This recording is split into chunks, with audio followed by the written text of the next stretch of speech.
Kabar mengejutkan publik. Nova Arianto resmi kembali ke timnas senior. Dampingi John Herman. Kepastian ini menjadi angin segar bagi para pemain dan jutaan supporter setia timnas Indonesia. Ala mode Sintayong disetel ulang Yong, ujar netizen. Bikin heboh, Luke Vickery, Cristiano Ronaldo muda yang mengaku dihubungi John Herman untuk bela timnas Indonesia. Dikenal memiliki kecepatan, teknik olah bola yang tajam, serta naluri mencetak gol yang tinggi, membuat John Herman langsung gaet Vickery ke skuad Garuda Muda.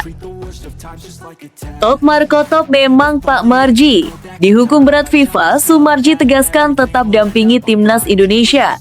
Saya tidak bisa di lapangan, tapi hati saya tetap bersama Garuda dimanapun berada. Sinyal kuat naturalisasi. Ilyas Al-Haf, winger keturunan Solo yang satu tim dengan Arhan Pratama, siap tambah daya ledak timnas? Simak fakta selengkapnya berikut ini.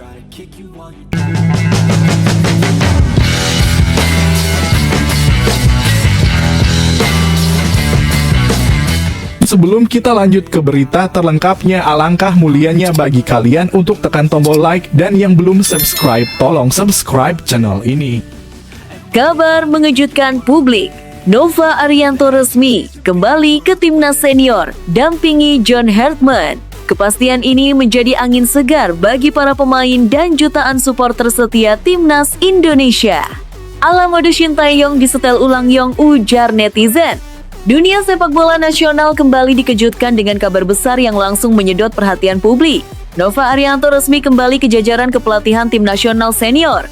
Ia akan mendampingi pelatih utama anyar John Herman dalam proyek besar membangun kekuatan baru skuad Garuda. Kepastian ini menjadi angin segar bagi para pemain dan jutaan supporter setia timnas Indonesia. Banyak pihak menilai kembalinya Nova bukan sekadar rotasi jabatan, melainkan langkah strategis yang syarat makna. Sebagai sosok yang sudah lama berkecimpung di sepak bola nasional, Nova bukan nama asing di lingkungan timnas. Kariernya sebagai mantan pemain bertahan dikenal penuh determinasi dan disiplin tinggi. Setelah gantung sepatu, ia melanjutkan kiprahnya di dunia kepelatihan dan perlahan membangun reputasi sebagai pelatih yang tegas, detail, dan memiliki kedekatan emosional dengan pemain. Penunjukan John Herman sebagai pelatih utama sebelumnya memang telah memunculkan optimisme baru. Herman dikenal sebagai pelatih berpengalaman dengan pendekatan modern dan filosofi permainan yang jelas. Namun, adaptasi terhadap kultur sepak bola Indonesia tentu membutuhkan sosok yang memahami karakter pemain dan dinamika internal tim. Disinilah peran Nova menjadi sangat penting. Nova diyakini mampu menjadi jembatan komunikasi yang efektif antara Herman dan para pemain. Ia memahami bagaimana cara membangun mentalitas bertanding khas Indonesia, sekaligus menerjemahkan instruksi taktik pelatih kepala agar lebih mudah dipahami dan diterapkan di lapangan. Kabar kembalinya Nova pun disambut positif oleh para pemain. Beberapa di antaranya pernah bekerja sama dengannya dan merasakan langsung pendekatan kepelatihan yang komunikatif namun tetap disiplin. Hubungan personal yang telah terbangun sebelumnya diyakini akan mempercepat proses pembentukan chemistry dalam tim. Di sisi lain, para supporter menyambut keputusan ini dengan penuh harapan. Dalam beberapa tahun terakhir, ekspektasi terhadap timnas Indonesia memang semakin tinggi. Dukungan luar biasa selalu mengiringi setiap pertandingan, baik di dalam negeri maupun saat bertandang ke luar negeri. Kembalinya Nova dianggap sebagai sinyal bahwa tim pelatih ingin menjaga kesinambungan dan stabilitas dalam membangun fondasi jangka panjang. Meski demikian, tantangan yang dihadapi tentu tidak ringan, persaingan di level Asia semakin ketat. Timnas Indonesia dituntut tampil lebih konsisten, solid dalam bertahan, serta tajam dalam penyelesaian akhir. Kolaborasi antara Herman dan Nova akan diuji dalam meracik strategi, memilih komposisi pemain terbaik, dan membangun mental juara. Banyak pengamat menilai kombinasi pelatih asing dengan asisten lokal yang memahami kultur sepak bola nasional merupakan formula ideal. Pengalaman internasional Herman dipadukan dengan pemahaman mendalam Nova terhadap karakter pemain Indonesia diharapkan mampu menciptakan keseimbangan dalam tim. Kini, publik menanti gebrakan nyata dari duet ini. Setiap sesi latihan, setiap pemanggilan pemain, hingga strategi di laga resmi akan menjadi sorotan. Namun satu hal yang pasti, kabar ini telah membangkitkan kembali optimisme besar di kalangan pecinta sepak bola tanah air. Kembalinya Nova Arianto bukan hanya tentang jabatan, melainkan tentang harapan. Harapan bahwa Garuda akan terbang lebih tinggi, bermain lebih berani, dan menorehkan prestasi yang membanggakan di pentas internasional. Dukungan mengalir, semangat kembali menyala, dan babak baru perjalanan timnas Indonesia resmi dimulai. Bikin heboh, Luke Fikri, Cristiano Ronaldo muda yang mengaku dihubungi John Hartman untuk bela timnas Indonesia. Dikenal memiliki kecepatan, teknik olah bola yang tajam, serta naluri mencetak gol yang tinggi, membuat John Hartman langsung gaet Fikri ke skuad Garuda Muda. Jagat sepak bola nasional kembali diramaikan kabar mengejutkan. Sosok muda bertalenta Luke Fikri yang kerap disebut memiliki gaya bermain mirip Cristiano Ronaldo mengaku telah dihubungi langsung oleh pelatih kepala timnas Indonesia, John Hartman. Tujuannya jelas, proses naturalisasi agar bisa memperkuat timnas Indonesia dalam waktu dekat. Pengakuan tersebut langsung menyita perhatian publik dan memantik rasa penasaran. Siapa sebenarnya Luke Fikri? Benarkah ia memiliki kualitas yang bisa memberi dampak besar bagi skuad Garuda? Dan apakah langkah naturalisasi ini akan menjadi kejutan besar menuju Piala AFF 2026? Nama Luke Fikri mulai mencuri perhatian karena gaya bermainnya yang eksplosif. Ia dikenal memiliki kecepatan, teknik olah bola yang tajam, serta naluri mencetak gol yang tinggi. Banyak pengamat menyebut pergerakannya di sisi sayap mengingatkan pada Cristiano Ronaldo di masa muda, berani melakukan duel 1 lawan 1, percaya diri, menembus pertahanan, dan piawai mencari ruang tembak. Tak heran jika julukan Ronaldo muda melekat padanya. Meski tentu perbandingan tersebut masih sebatas gaya bermain, bukan pencapaian, label itu sudah cukup untuk membuat publik Indonesia penasaran dan berharap banyak. Dalam pengakuannya, Luke menyebut bahwa komunikasi awal telah dilakukan dengan John Hartman. Sang pelatih dikabarkan tertarik dengan potensi dan karakter permainannya yang dinilai sesuai dengan filosofi menyerang yang ingin dibangun di timnas Indonesia. Hartman disebut ingin menambah opsi di lini depan, khususnya pemain dengan mentalitas agresif dan kemampuan individu di atas rata-rata. Langkah naturalisasi sendiri bukan hal baru dalam sepak bola modern. Banyak negara memanfaatkan jalur ini untuk memperkuat skuad nasional, terutama jika pemain tersebut memiliki garis keturunan atau memenuhi syarat administratif. Jika seluruh proses berjalan lancar, Luke Fikri diproyeksikan menjadi bagian penting persiapan timnas Indonesia menuju Piala AFF 2026. Keputusan ini tentu mengundang pro dan kontra. Di satu sisi, kehadiran pemain dengan kualitas mumpuni diyakini bisa meningkatkan daya saing tim. Indonesia membutuhkan pemain dengan mental pemenang, kepercayaan diri tinggi, dan pengalaman kompetitif yang matang. Jika Luke benar-benar mampu menghadirkan dimensi berbeda di lini serang, maka ini bisa menjadi langkah strategis yang cerdas. Di sisi lain, sebagian pihak berharap proses seleksi tetap mengedepankan kualitas dan komitmen jangka panjang. Naturalisasi bukan sekadar formalitas administrasi, tetapi juga soal dedikasi membela merah putih. Publik tentu ingin melihat pemain yang benar-benar memiliki rasa bangga dan tanggung jawab saat mengenakan lambang Garuda di dada. Dari sisi teknis, kehadiran Luke Fikri berpotensi memperkaya variasi taktik. Dengan kemampuan bermain di sayap maupun sebagai penyerang kedua, ia bisa menjadi solusi saat tim menghadapi lawan dengan pertahanan rapat. Kecepatannya dalam melakukan transisi dari bertahan ke menyerang juga sejalan dengan tren sepak bola modern yang mengandalkan serangan balik cepat.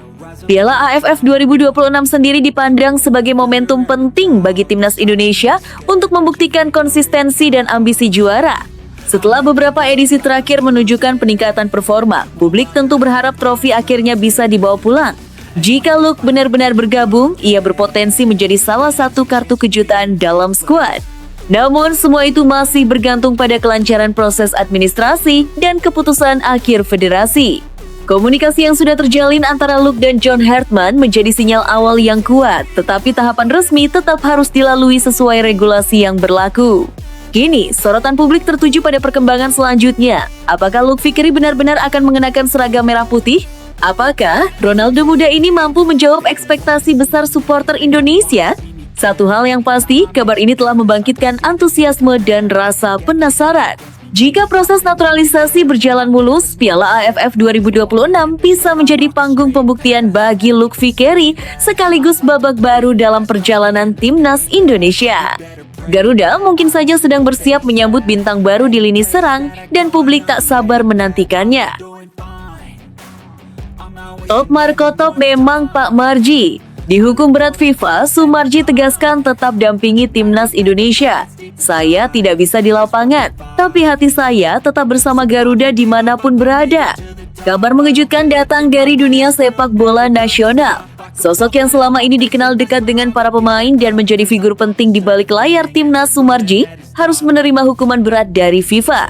Namun alih-alih mundur atau menjauh, ia justru menegaskan komitmennya untuk tetap mendampingi timnas Indonesia meski tidak lagi bisa berada di dalam lapangan. Keputusan FIFA tersebut sontak mengundang perhatian publik. Banyak yang bertanya-tanya bagaimana dampaknya terhadap stabilitas tim. Apakah kehadiran Soemarji masih bisa dirasakan para pemain jika ia tak lagi berada di sisi lapangan? Namun dengan tegas ia menjawab keraguan itu.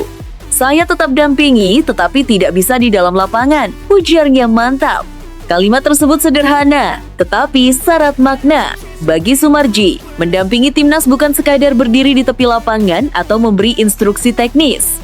Lebih dari itu, ia merasa memiliki tanggung jawab moral untuk terus menjaga kekompakan, mentalitas, dan semangat juang skuad Garuda. Di tengah situasi yang tak mudah, Soemarji juga menunjukkan optimisme tinggi terhadap masa depan timnas Indonesia di bawah kepemimpinan pelatih baru, John Hertman. Ia yakin periode kepelatihan Hertman akan membawa perubahan signifikan bagi perkembangan tim. Saya yakin periode kepelatihan John Hertman akan menjadikan timnas Indonesia lebih baik, tegasnya. Keyakinan tersebut bukan tanpa alasan. Hertman dikenal sebagai pelatih yang memiliki visi kuat dalam membangun karakter tim, disiplin taktik, serta mental juara. Dengan pengalaman internasional yang mumpuni, ia diharapkan mampu membawa warna baru dalam permainan Indonesia lebih terstruktur, lebih berani, dan lebih kompetitif di level Asia bahkan dunia. Soemarji melihat momentum ini sebagai titik balik. Hukuman yang ia terima tidak membuatnya patah semangat. Sebaliknya, ia menjadikan situasi tersebut sebagai pembuktian bahwa dukungan terhadap timnas tidak bergantung pada posisi fisik di lapangan, melainkan komitmen dan dedikasi. Para pemain pun diyakini tetap merasakan dukungan tersebut. Sosok Soemarji selama ini dikenal sebagai figur yang mampu menjadi jembatan antara manajemen dan pemain. Kehadirannya di ruang ganti, dalam rapat internal, hingga dalam momen-momen krusial pertandingan, seringkali menjadi penenang sekaligus penyemangat. Kini, meski ruang geraknya terbatas akibat sanksi, perannya diyakini tetap vital di balik layar. Ia akan terus memberi masukan strategis, menjaga komunikasi internal, serta memastikan seluruh elemen tim berjalan selaras dengan visi besar yang sedang dibangun. Publik tentu berharap situasi ini tidak mengganggu fokus timnas Indonesia yang tengah berjuang di berbagai kompetisi internasional. Justru sebaliknya, tantangan ini bisa menjadi pemicu solidaritas yang lebih kuat. Dalam sepak bola, tekanan seringkali melahirkan kekuatan baru. Dukungan supporter pun menjadi faktor penting. Di tengah dinamika yang terjadi, kepercayaan kepada tim dan jajaran pelatih harus tetap terjaga. Apalagi dengan hadirnya era baru bersama John Hertman yang diharapkan mampu membawa Indonesia melangkah lebih jauh di panggung internasional. Soemarji menutup pernyataannya dengan pesan penuh semangat. Ia mengajak semua pihak untuk tetap bersatu, fokus pada tujuan besar, dan tidak terpecah oleh situasi yang ada. Baginya, timnas Indonesia adalah simbol kebanggaan bangsa yang harus dijaga bersama. Hukuman dari FIFA memang menjadi babak yang tidak mudah, namun dari sinilah karakter diuji. Dan melalui sikap tegas serta optimisme yang ia tunjukkan, Soemarji membuktikan satu hal, dedikasi tidak bisa dihentikan oleh batasan fisik. Kini, publik menanti babak baru perjalanan timnas Indonesia dengan dukungan penuh dari belakang layar dan kepemimpinan pelatih yang diyakini membawa perubahan. Harapan akan masa depan yang lebih cerah tetap menyala. Karena pada akhirnya, Garuda tidak pernah terbang sendirian. Sinyal kuat naturalisasi. Ilyas Al-Haf, winger keturunan Solo yang satu tim dengan Arhan Pratama, siap tambah daya ledak timnas? Simak fakta selengkapnya berikut ini. Isu naturalisasi kembali menghangat di jagat sepak bola nasional. Kali ini, nama Ilyas Al-Haf mencuri perhatian. Winger lincah berdarah Solo itu disebut-sebut berpeluang besar dinaturalisasi untuk memperkuat timnas Indonesia. Kedekatannya dengan Arhan Pratama, rekan setimnya di Bangkok United, menjadi salah satu faktor yang memantik spekulasi. Bukan sekadar isu tanpa dasar, peluang ini semakin menarik karena performa Al-Haf yang konsisten sebagai winger dengan naluri gol tajam, kecepatan, kelincahan, serta insting mencetak gol yang ia miliki, membuat banyak pengamat menilai ia bisa menjadi solusi atas kebutuhan timnas Indonesia di sektor penyerangan. Kedekatan Al-Haf dan Arhan di level klub menjadi sorotan tersendiri. Bermain dalam satu tim membuat keduanya sudah memahami karakter masing-masing di lapangan. Chemistry yang terbangun di Bangkok United dinilai bisa menjadi modal berharga jika keduanya berseragam merah putih bersama. Arhan sendiri dikabarkan optimistis bahwa Al-Haf memiliki kualitas untuk membantu timnas tampil lebih tajam. Dalam beberapa kesempatan, lini depan Indonesia memang kerap menjadi bahan evaluasi. Kreativitas sudah mulai terbangun, aliran bola semakin rapi. Namun, efektivitas di sepertiga akhir lapangan masih perlu ditingkatkan. Kehadiran winger dengan feeling gol kuat seperti Al-Haf diyakini mampu memberikan dimensi berbeda. Sebagai pemain yang tumbuh di lingkungan sepak bola Eropa, Al-Haf dikenal memiliki disiplin taktik dan etos kerja tinggi. Ia tidak hanya piawai dalam menyerang, tetapi juga aktif membantu pertahanan saat dibutuhkan. Kemampuannya membaca ruang dan melakukan penetrasi dari sisi sayap membuatnya berbahaya bagi lini belakang lawan. Darah keturunan Solo yang mengalir dalam dirinya pun menjadi nilai emosional tersendiri. Jika proses naturalisasi benar-benar terrealisasi, Al-Haf bukan hanya datang sebagai pemain tambahan, tetapi juga sebagai sosok yang memiliki ikatan dengan Indonesia. Hal ini penting, karena membela tim nasional bukan sekadar soal kemampuan teknis, melainkan juga kebanggaan dan komitmen. Arhan Pratama yang dikenal memiliki semangat juang tinggi, disebut sangat yakin dengan potensi rekannya tersebut. Menurutnya, Al-Haf memiliki ketenangan saat berada di depan gawang dan tidak mudah panik dalam situasi krusial. Karakter seperti inilah yang dibutuhkan timnas saat menghadapi laga-laga ketat di level Asia Tenggara maupun Asia. Secara taktik, Al-Haf bisa dimainkan di berbagai posisi lini depan. Ia nyaman beroperasi sebagai winger kiri maupun kanan, bahkan bisa diplot sebagai penyerang kedua dalam skema tertentu. Fleksibilitas ini tentu menjadi nilai tambah bagi tim pelatih dalam meramu strategi. Meski demikian, proses naturalisasi tentu tidak sesederhana wacana. Ada tahapan administrasi dan regulasi yang harus dipenuhi. Namun jika semua berjalan lancar, kehadiran Al-Haf berpotensi memperkuat kedalaman skuad dan meningkatkan persaingan internal yang sehat. Dukungan supporter pun diprediksi akan mengalir deras jika kabar ini benar-benar menjadi kenyataan. Publik Indonesia selalu menyambut positif pemain keturunan yang menunjukkan komitmen membela Garuda. Apalagi jika pemain tersebut memiliki kualitas yang sudah teruji di level klub. Kini, bola panas berada di tangan federasi dan pihak terkait. Apakah Ilyas Al-Haf akan menjadi nama berikutnya yang resmi mengenakan seragam merah putih? Apakah duetnya dengan Arhan Pratama akan menjadi senjata baru di sisi sayap timnas? Satu hal yang pasti, isu ini telah membangkitkan rasa penasaran dan optimisme. Jika benar terwujud, lini depan timnas Indonesia berpotensi tampil lebih tajam, lebih variatif, dan lebih berbahaya. Dan mungkin saja, dari sisi sayap, harapan baru itu akan lahir membawa Garuda terbang semakin tinggi di kancah internasional.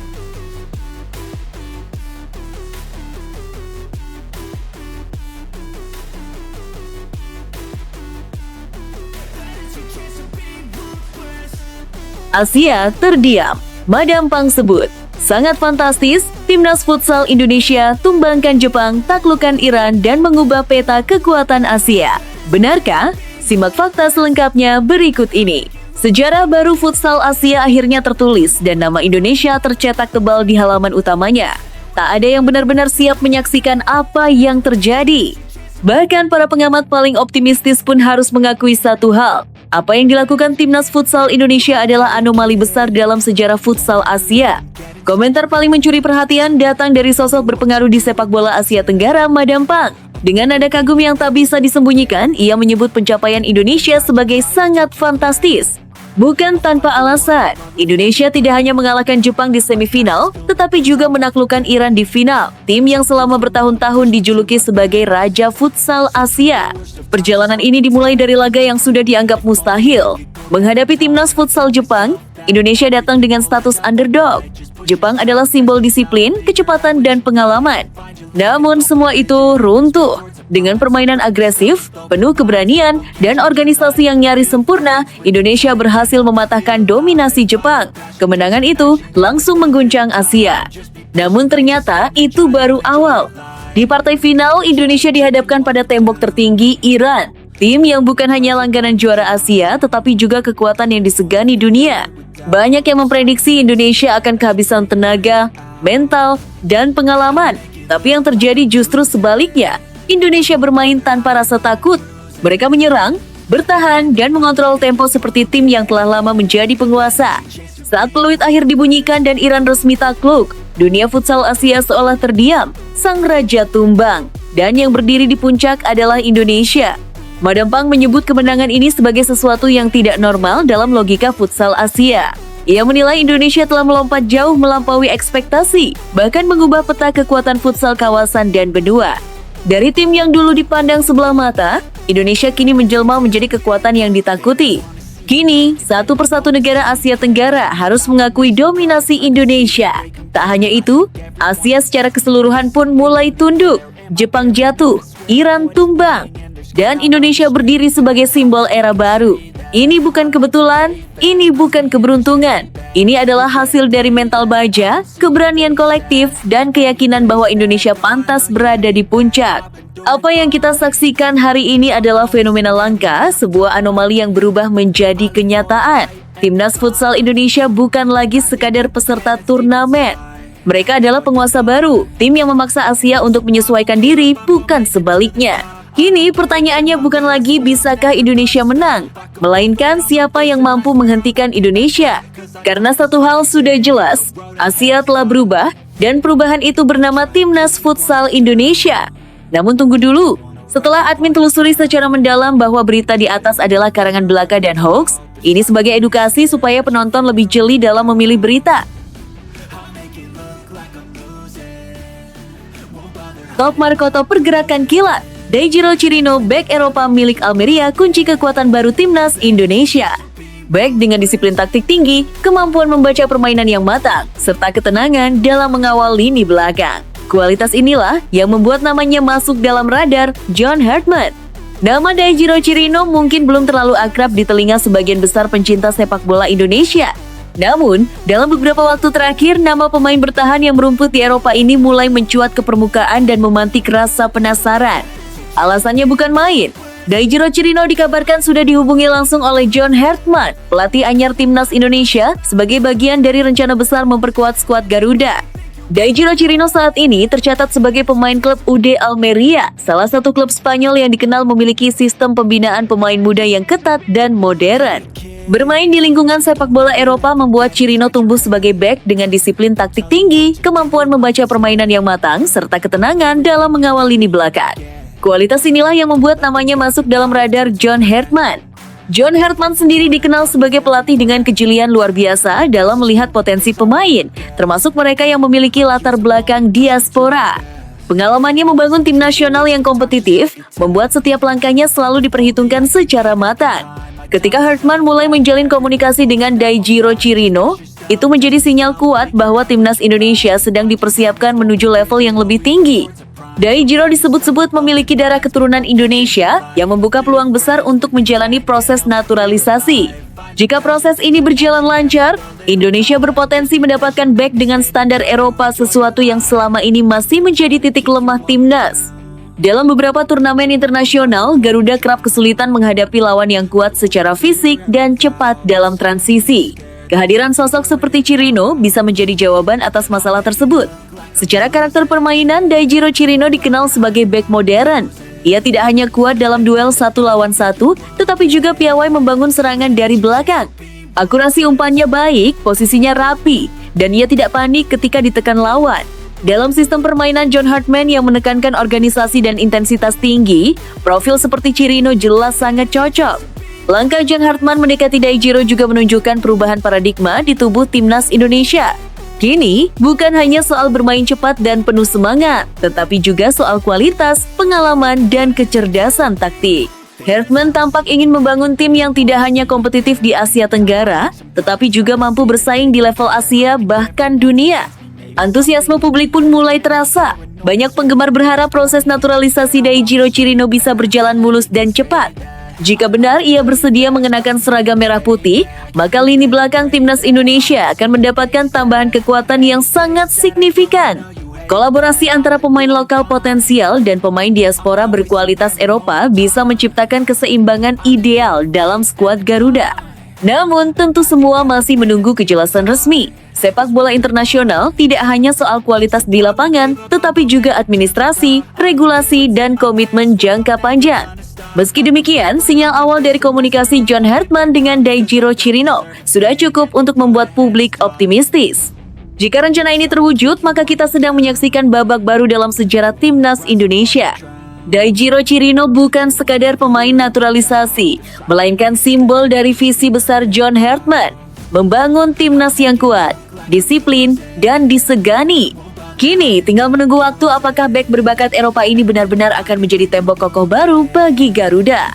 Tangis sang pelatih Iran, Fahid Shamsai tak menyangka timnas futsal Indonesia sekuat ini.